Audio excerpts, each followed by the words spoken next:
name is Sasha. Welcome back to Sasha Reads, and these are my favorite romance books that I read in 2022. So this list, there's probably like no rhyme or reason. Like there's not like a specific top, like this is number 10, this is number 9. There's no order except for maybe the top 3, which also are like always gets mixed up too. Anyway, these are all some books that romance books that I recommend a lot, and that was my favorites that I read in 2022. I did read 151 books last year, so that is why I am doing romance in one video and non-romance in another video. And there is going to be fantasy romance in this video, so even if they might be classed as fantasy in other places, I'm classing them as fantasy romance. Without further ado, I want to do some honorable mentions first. Definitely QB Tyler. I read What Was Meant to Be this year. So What Was Meant to Be is like a taboo age gap romance, second chance as well. This girl and her godfather start a thing and it ends up getting serious, but then he's like, oh, gotta put a stop to it. So after about 2 or 3 years, he runs away basically. It's been about 5 years and he gets the invitation to her engagement party and he's like, she's fucking getting married. What the fuck? So he comes back planning to take her back, and it's just so good. I really enjoyed it. He's cheating in this book, and that is why I did dock a star, even though the guy who's getting cheated on is a bit douchey. I also read Love Unexpected by QB Tyler this year, and this is a stepdad romance. This one also, like, it starts off where she meets him and he's the new principal of her school and she's like 8, and she's like, I'm gonna marry him one day, and then he ends up started dating her mum, and then her mum dies. This was lots of angst and very taboo as well. I really enjoyed both books by QB Tyler, and that is why she's an honorable mention on this list. I'm gonna put series all together at the bottom of this list just because I can't really choose one book from what I've read, but I definitely, probably not a surprise, the Zodiac Academy series is on this list. Shadow Princess is probably my favorite of what I read in 2022. Just so much happens in this book, and also the angst between like Tori and Darius, and just there's some of the things that Darius says in this book. You love her, mate. Just get over yourself and just tell her. And then the romantic scenes between Lance and Darcy. I just love these couples so much, and the Twisted Sisters just do so much to them that I hate the authors for it. But this whole series as a whole is just gorgeous, and if you love your angsty romance with a touch of taboo, definitely pick up these books. Another series that I fell in love with this year is the Salacious Players Club series. This is my favorite probably of what I've read, and this is the 3rd book, Give Me More by Sarah Kate. This focuses on Hunter, Drake and Isabel. So you've got Hunter and Isabel who are married, and they are both besties with Drake, and Hunter actually owns a sex club with 3 other people, and he and Isabel and Drake are crewing cross country to try and look at other sex clubs to try and get like ideas and things like that for their own. On this road trip, Hunter realizes that he's got a new kink, and that is cuckolding. So basically watching someone else fuck his wife, and he's like, Drake, I need you to do it. You're the only guy I'll trust. And Hunter's like, and Drake's like, excuse me, and Isabel's like, excuse me? Anyway, there's some scenes there between Drake and Isabel, and scenes between Hunter and Drake, because Hunter actually comes to terms with his sexuality in this book, and Drake's like a out and proud bisexual. Like, he is totally okay with it. You're pretty, he's gonna hit on you. And so he realizes that he has feelings for both his best friends, Isabel Hunter, and Isabel's there like, I'm happy to have you both, like I love you both. It's not really a breakup scene, but the third act breakup is very sad, and it made me cry. The way that they all got together in the end, and then the epilogue, it's just, I love this book so much, and I just love the whole Salacious Players Club series as a whole. Another honorable mention is Not the Witch You Wed by April Asher. This is a paranormal second chance romance. It's also got some fake dating in it. So Lincoln and Violet used to date kind of like in secret in high school. He is the son of the alpha of the northern werewolves, and she is the magicless triplet of the like alpha witch, and they were gonna go run away together, but he doesn't show up, and so it's like 10 years later and they have to work together. Because of some technicality, she has to get married in like 3 months time, and he also has to find his mate before his 30th birthday. And so those two kind of make a pact saying, hey, what if we just say that we're dating each other, so they'll get off our backs and we can try and find a way around this whole having to get forced into marriage sort of thing. And I just really enjoyed this book. I definitely want to pick up more from this author, and she is bringing out a book about the second, like one of the other triplets, and I'm really excited. Another romance series that I've been listening to this year in 2022 is Bonds That Tie series by J. Bree. This is, I've only listened to 4 books. I haven't finished the series yet, but I absolutely fell in love. I binged this whole series. It's so bingeable, and it is about Ollie, who has run away from like this bonded group by basically like a bunch of like magical people. Anyway, when she comes back, she's like realizes that she's bonded to 5 different like of the most powerful guys in this community, but she doesn't want to get bonded to them. They all kind of hate her because she did run away, and it's about them all trying to work out each other's relationship with themselves, and also trying to work out the issues with themselves. And it's reverse harem, and it was so good. I really enjoyed this book, this series as a whole. I probably couldn't give you my favorite at the moment, but might be the third book was pretty fun. It was a fun time. But yes, The Bonds That Tie is definitely a great series that you should read if you're into paranormal romance. Finally read for the first time this year, A Court of Silver Flames by Sarah J. Maas. Yes, this is the Barnes & Noble's edition. My mum is the best mum in the world, and she got this shipped all the way from America. It's so pretty and it's floppy. Anyway, read this for the first time this year. Absolutely fell in love with Nesta and Cassian. We all know that I hated Nesta. She was a bitch. I didn't think she could get a redemption arc. She did, and it was amazing. And I really connected with Nesta. I love how Sarah J. Maas just writes her hero, like heroines working through their mental issues, and how you can deeply relate to them. Like, A Court of Mr. Fury, brilliant. A Court of Silver Flames, brilliant. I can't have a favorite sister right now. Like, Nesta is just, I feel like I am, like, I'm not Nesta. If you go watch Kemi from My Rose and Books, she is Nesta, but I can see myself in Nesta, and definitely loved this romance between her and Cassian, and her quick wit, and I love it. I loved this book. Sorry, I could not figure out the lighting at all. And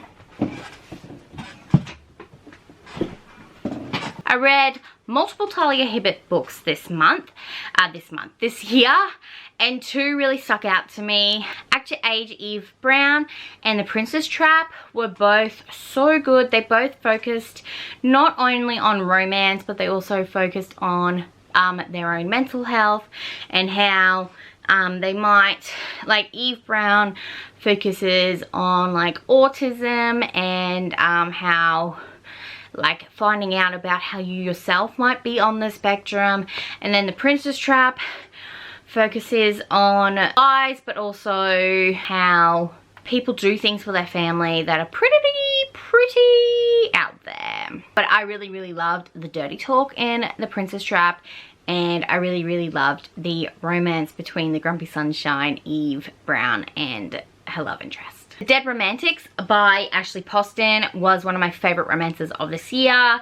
This was actually a review copy from Harlequin, so thank you so much, Harlequin, for this. This is about Florence and Benji. Florence is a ghostwriter, and she's got one more book needing to be published, but she just can't figure out how to write it, and she's got this new editor-in-chief, I believe, at the publishing house, who's like, you need to get this book done, like, straight away, basically.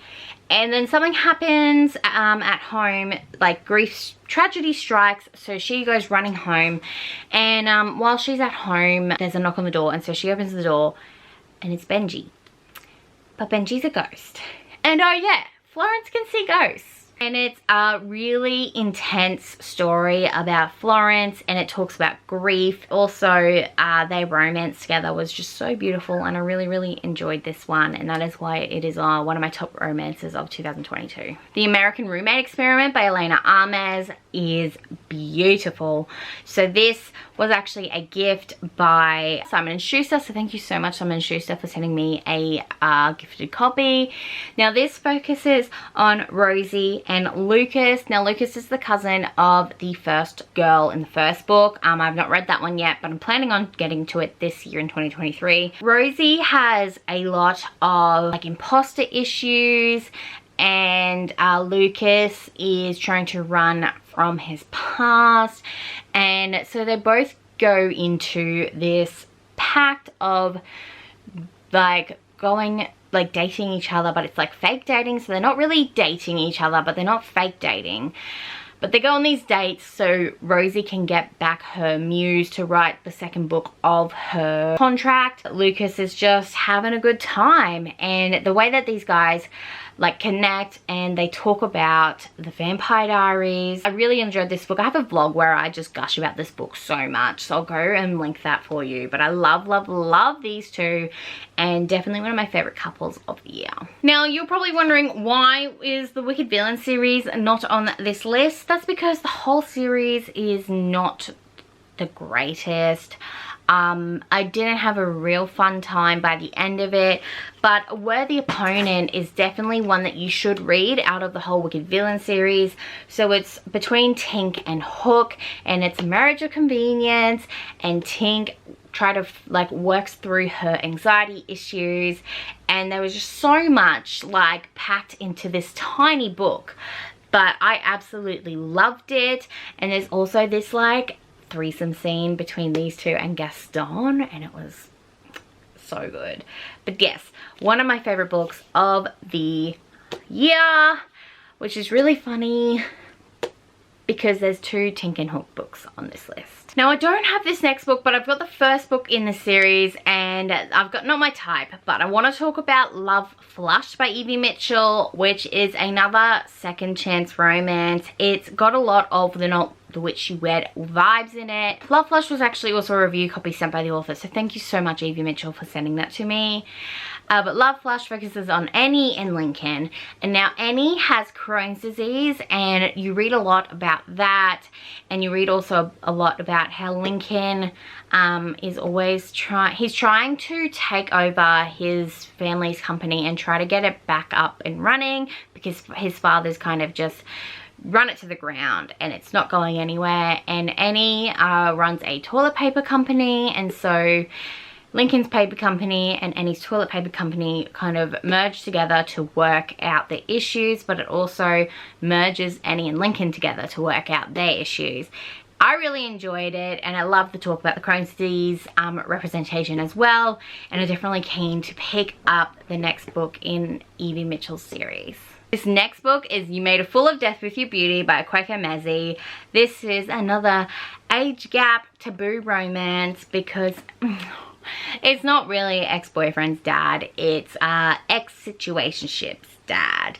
And It was very messy. The main character, Fei is just such a messy character and I love it. This book also deals a lot with grief as well because she's come out of she's a widow basically. Her husband died in a fatal car crash and she's just trying now to live her life, love who she wants. The communication in this book was just so amazing. Like, I love a man that can communicate. Clearly, the relationship between Fei and the guy was so good, and I really cannot wait to reread this book because I just love Akwaeke Emezi's writing. Their romance is just chef's kiss and I cannot wait to see what else they bring out. Alright, no surprises. The next book on this list is Second Star to the Left by Megan Van Dyke.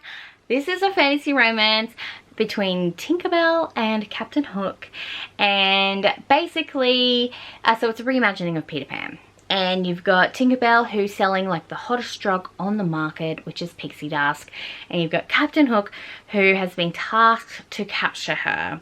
But she's also been tasked to steal something from him. Then they kind of get tasked to work together to steal something from someone else so they can both go back living their life without the other person. But I know I explained this book wrong so much, but I love this series, like this book, and this was a review copy from the author as well, so thank you so much to Megan Van Dyke for sending this to me. I love this book. Just the romance, just the vibes as well. Like Captain Hook, like James in this book is just the Captain Hook. Just please give this book a chance. Like, it's indie and it's beautiful and I cannot wait to reread it, and hopefully it stands up to the way that I've been thinking about it. And also, look at this.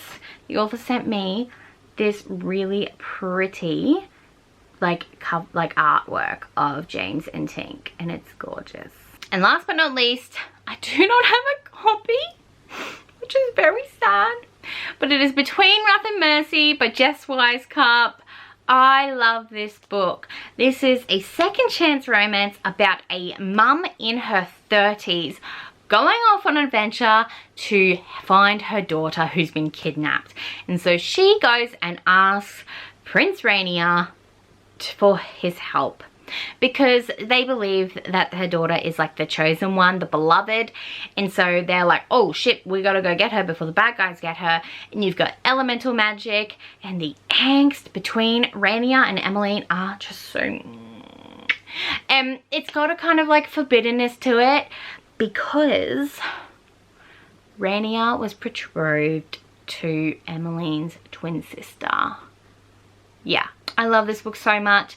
I'm gonna reread it. I'm gonna read Between, I do have the second one because Meredith, beautiful Meredith, gifted me a second one for Christmas. She sent me Between Despair and Hope, and I'm very, very scared because the ending of the first book was landed on a cliffhanger, and I really hope everyone is okay. Alright, I'm not going to go pick them up because that'd be way too heavy, and I'm sick of sitting here and I'm sweating and I still need to film my favorite non-romance books, but I don't really want to feel like talking anymore, and my camera settings is shit, my lighting, everything's just not going well.